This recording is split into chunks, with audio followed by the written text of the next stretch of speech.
नमस्कार दोस्तों, मैं doctor Rajat Jahangir, shoulder knee surgeon and sports injury expert Jaipur. दोस्तों, आज की वीडियो में हम चर्चा करेंगे टेनिस एल्बो के बारे में।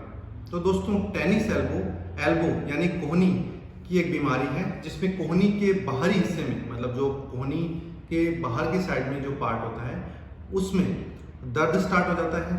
तो दोस्तों, ये जो समस्या है आमतौर पे ये कहा गया है कि ये tennis players, cricket players, golfer's, इनमें ज़्यादा अफेक्ट करती है।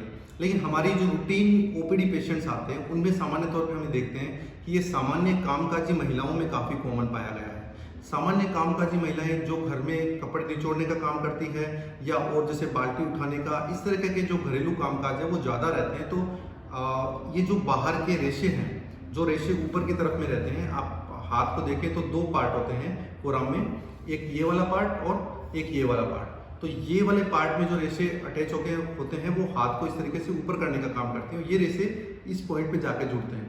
तो ये सामान्यतः सामान्य कामकाज करते रहते हैं, रोज डेली का वेयर एंड टेयर होता रहता है। तो रोज मरना छोटी छोटी माइक्रो ट्रॉमा होने की वजह से ये जो रेशा है यहाँ से एक पॉइंट से ब्रेक होने लग जाता है और उस समस्या को कहते हैं टेनिस एल्बो। एक दूसरी इससे सिमिलर समस्या होती है गोल्फर्स एल्बो, जिसमें कि ये जो मसल्स है इसके ऑपोजिट साइड के ये ग्रुप ऑफ मसल्स है, ये यहाँ पे अटैच होते हैं अंदर की साइड, भीतर की साइड, जिसको मीडियल साइड कहते हैं। तो उस समस्या को कहते हैं गोल्फर्स एल्बो। तो ये जो समस्या है वो सामान्य तौर पर ओपीडी जो रूटीन पेशेंट्स आते हैं उनमें सामान्य कामकाजी महिलाओं में काफ़ी कॉमन है। लेकिन अगर अपन एथलीट्स या स्पोर्ट्स पर्सन की बात करें तो जो टेनिस एल्बो है वो क्रिकेटर्स में काफ़ी कॉमन है और टेनिस प्लेयर्स में भी ये होता है, लेकिन इतना कॉमन नहीं है। आपको इसमें समस्या ये आती है कि शुरू में तो आपको इस इनिशियल लेवल पे यहाँ पे दर्द होता है तो आप ज़्यादा इग्नोर करते हैं, और जब ये समस्या थोड़ी ज़्यादा हो जाती है, धीरे धीरे करके चोट बढ़ने लगती है, तो ये दर्द है वो आपको यहाँ भी आने लग जाता है, फोरआर्म की तरफ में भी।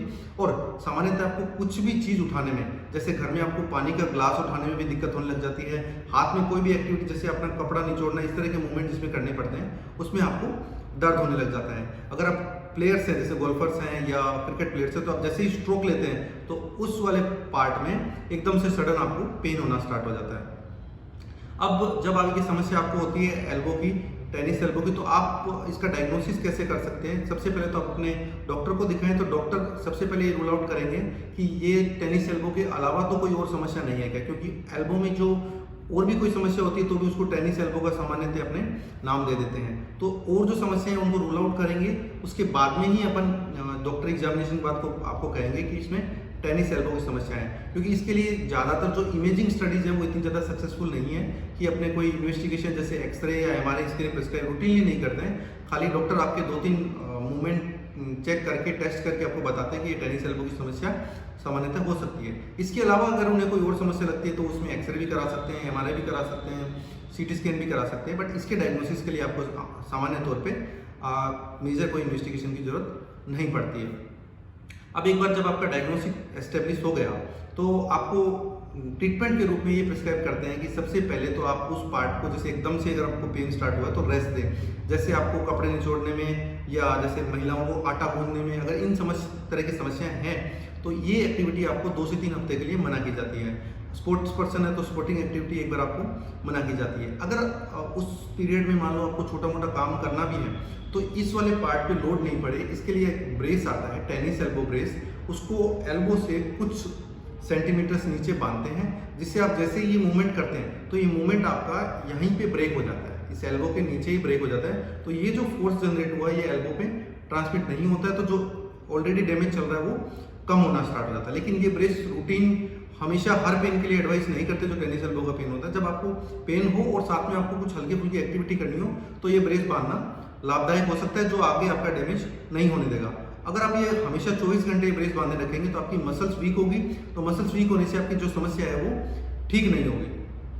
अब पेन को कम करने के लिए आप इसमें एक तो बर्फ का सेक करें 10 से 15 मिनट तक। ये एल्बो का जो बाहर का हिस्सा है वहां आप सेक कर सकते हैं, आइस का डायरेक्ट, और ये सेक दिन में 3 से 4 बार आप दोहरा सकते हैं।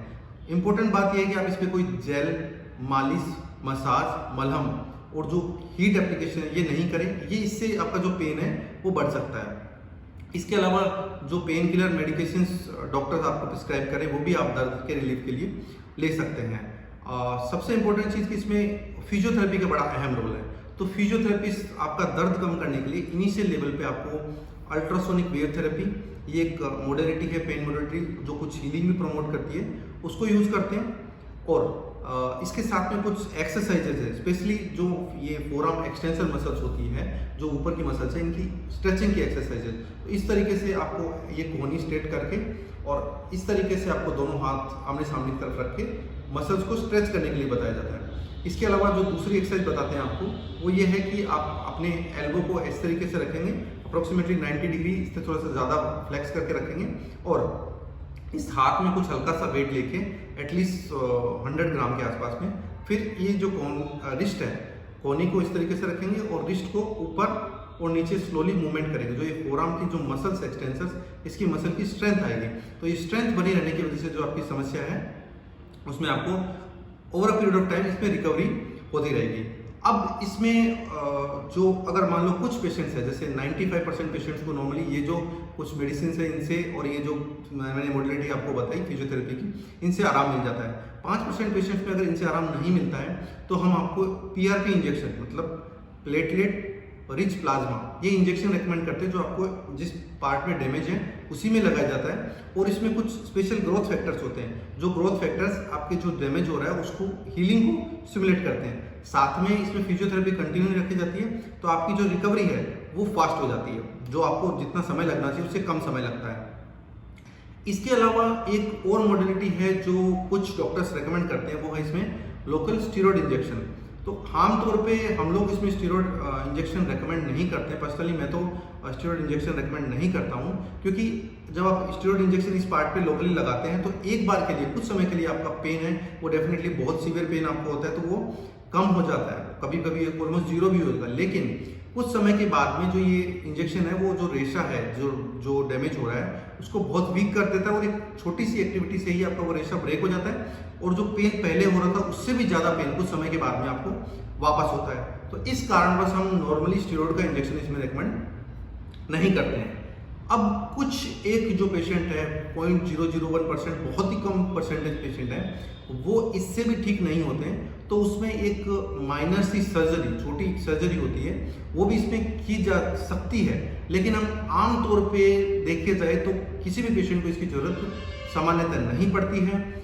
आपको जो पेन की थेरेपी मैंने आपको बताई, फिजियोथेरेपी बताई और जो पीआरपी इंजेक्शन बताया, सामान्यतः सारे पेशेंट्स इसी में ही ठीक हो जाते हैं। लेकिन कुछ केसेस में ये सर्जरी करनी भी पड़ सकती है। तो दोस्तों, आज की इस वीडियो में मैंने आपको बताया कि टेनिस एल्बो किस कारण से होता है, टेनिस एल्बो क्या समस्या है, किस तरह के जो लोग हैं उनमें एक कॉमन होता है, उसका ट्रीटमेंट किस तरीके से किया जा सकता है। तो नेक्स्ट वीडियो में हम चर्चा करेंगे किसी और स्पोर्ट्स इंजरी के बारे में। हमारे चैनल से जुड़े रहने के लिए इसे लाइक करें, शेयर करें, सब्सक्राइब करें।